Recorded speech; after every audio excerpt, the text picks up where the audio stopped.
If your WaterBoss water softener displays an E1 error code during regeneration, it indicates that the control head attempted to rotate the valve disc but failed to detect the home position.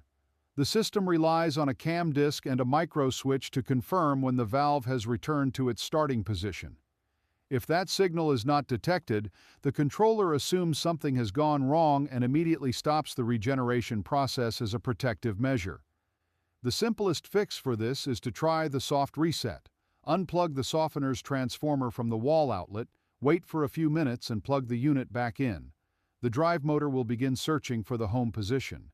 If the motor runs briefly and the display returns to normal, the issue was likely just a temporary synchronization glitch.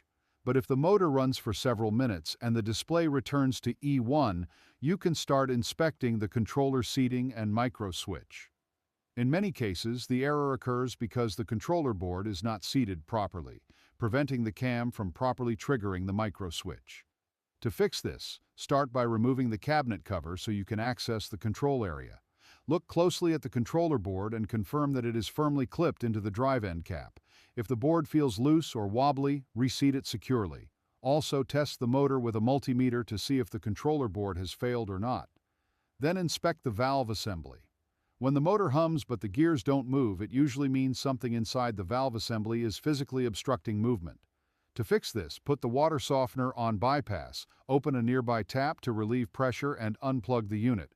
After that, unscrew the Phillips head screws to remove the drive end cap and inspect the brine valve and piston assembly.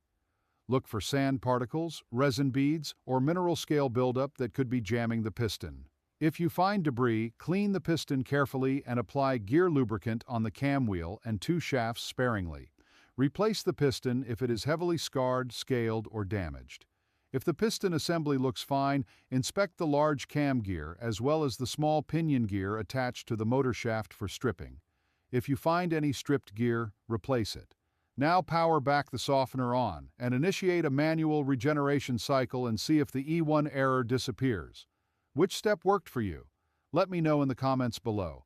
And for another helpful clean water guide, check out this video next.